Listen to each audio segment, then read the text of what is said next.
Hi guys, welcome back to my video. So today I'm going to be talking to you about all of my chickens, ducks, goats and sheep.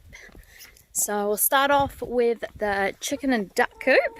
So this is where we place all of our chickens and our ducks. I will just hop over the fence. We have this very old fallen apart hutch that basically just is there for some sort of shelter, but is not necessarily used by any of the animals. We have this big hitch here which is used by the big chickens. They use it just to sleep in at night and to lay their eggs, so it's pretty handy for that. And then this little hutch here is just where we kept all of our little chickens when they were babies. Other than that, they don't really use that either anymore, so yeah, it's pretty much useless. But in here they have got this massive area that they have to basically just free range, but most of the chickens just jump over the fence anyways. We have a little shelter here where we keep all the hay and the food. It probably would be quite useful for just a little house, but no one wants to get under there because there are some big spiders. So we just use it for hay and the food. There's a load of big twigs in here that we've used from cut down trees, and it's really helpful for all of the chickens. They love to sit up there and roost on all of the twigs, and that's awesome. When we first moved to this house, this whole area was just like filled with grass, and as you can see now there is pretty much no grass left in here. There is obviously these flaxy sort of plants. That's about it actually.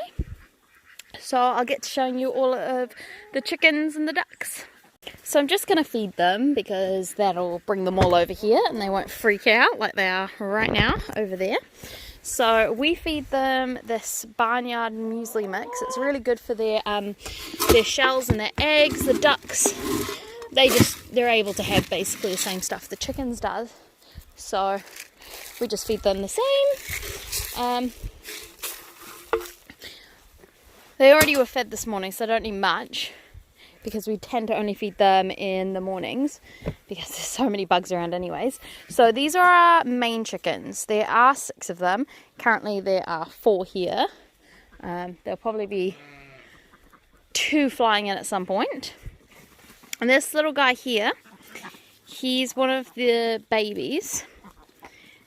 So the mum she's just over here. That's the mum there. I'm not actually sure what kind of chicken she is, but she had 8 babies. They were baby little chicks and they were so adorable. But one of them died unfortunately, so we have 7 babies and the mum, so there's 8 in total of those. I'm not sure which kind of chickens they are.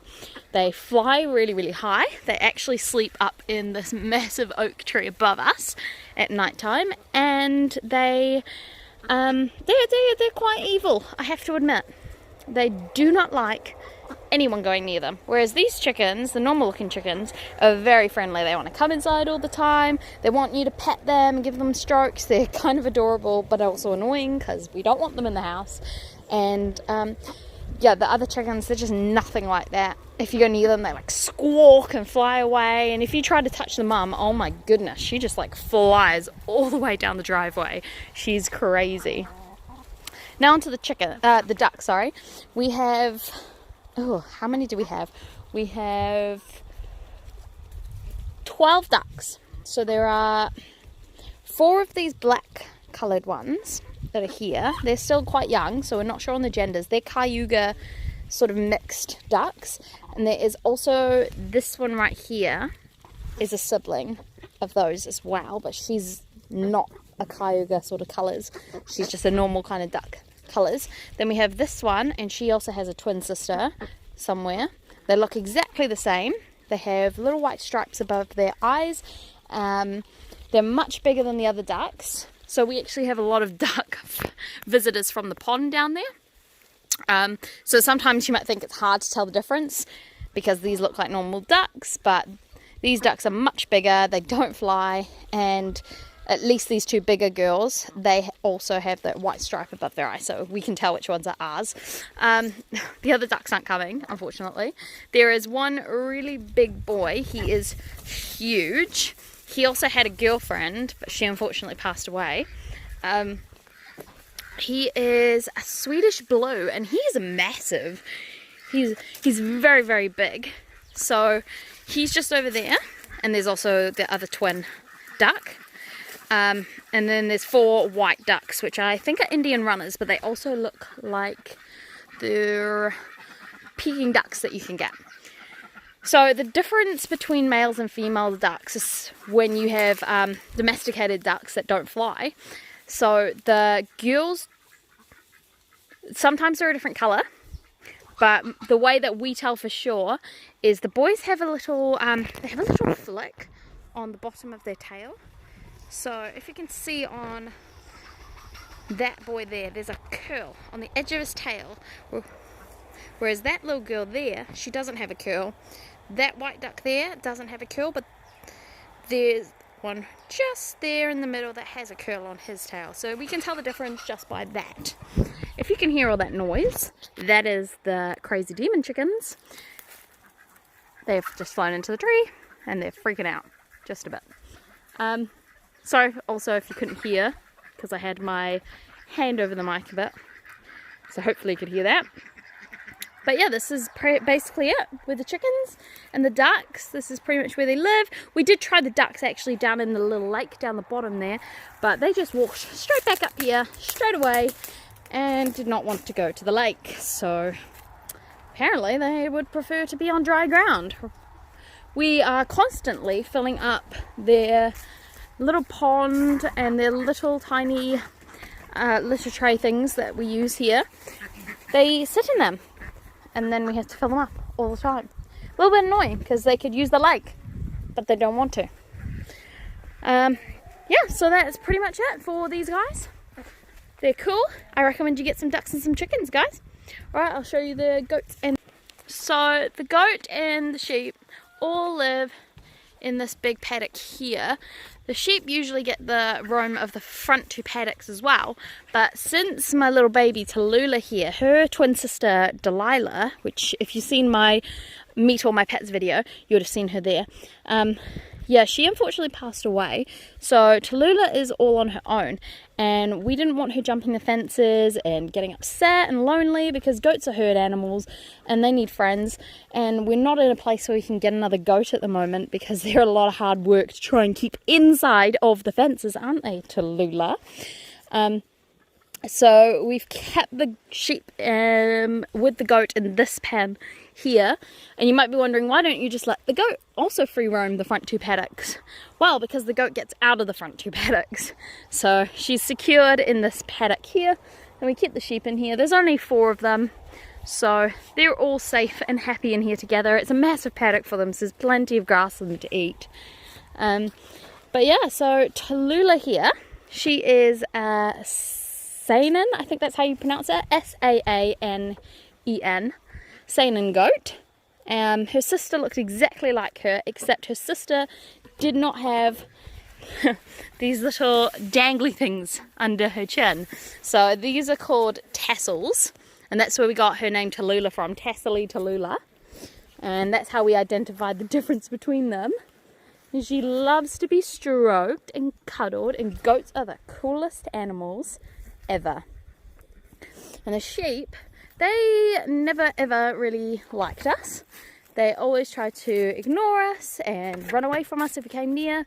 But since Tallulah's been on her own, they've become much more friendly, because Tallulah hasn't been ganging up on them because Delilah's not around to help.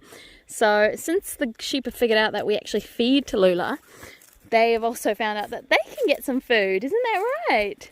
So they are much more friendly now. They come up to us and they meh all the time. They always want some food. So I'll just show you what we feed them, and then that's all for this video, I think. Oh yeah, we also have Tallulah just in a collar all the time, just in case she does escape and we need to chuck a lead on her really quickly to catch her. She's really comfortable in her collar. It's never irritated her really, and it's quite big for her, so you know, it's nothing nothing torturous about it. We never tether her up. We don't like the idea of tethering up goats just because look how friendly she is. So it's not nice to tether them up. But she is annoying if she gets out, to be fair. She eats all of our gardening stuff. So yeah, I'll just show you what we feed them. There's a mum and a boy baby sheep there. He is fixed. And there is a mum and a girl baby sheep there.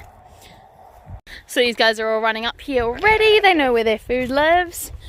So in here we feed Tallulah some of these corn. It's basically just pure corn. That's pretty much it. She loves it. Usually just chuck it on the floor for her, but I'll give her a little bit now. And then we also feed her some of this, only like half a scoop, and then we chuck a couple away for the sheep too, just because Tallulah will try and headbutt if they try and take her scoop. Isn't that right, sheepies? So we just chuck some out of the way so they don't get headbutted. And Tallulah's off to it. No, okay. We're sharing today. Here we go. You want some corn?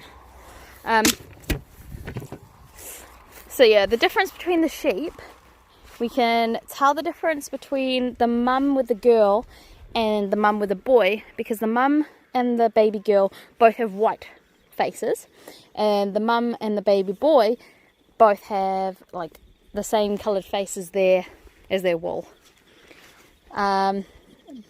Yeah, they're pretty much still separate sizes, so we can tell which is the mum, which one's the baby. We don't do the shearing or the drenching or anything like that. We pay someone to do it because we are only lifestyle block people.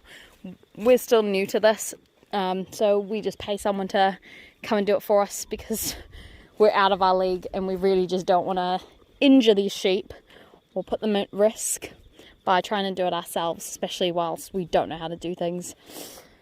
So that's pretty much it. I'll just end this video here. Hopefully it's not too long of a video. That's pretty much all of my animals except for my indoor animals, so I can show you some of those on my next video. So please remember to like, comment down what you want me to talk to you about, what you want to know, what you'd like to see, and maybe some advice I can give you. And then yeah, give me a subscribe so you can see the rest of my videos. Awesome. See you next time.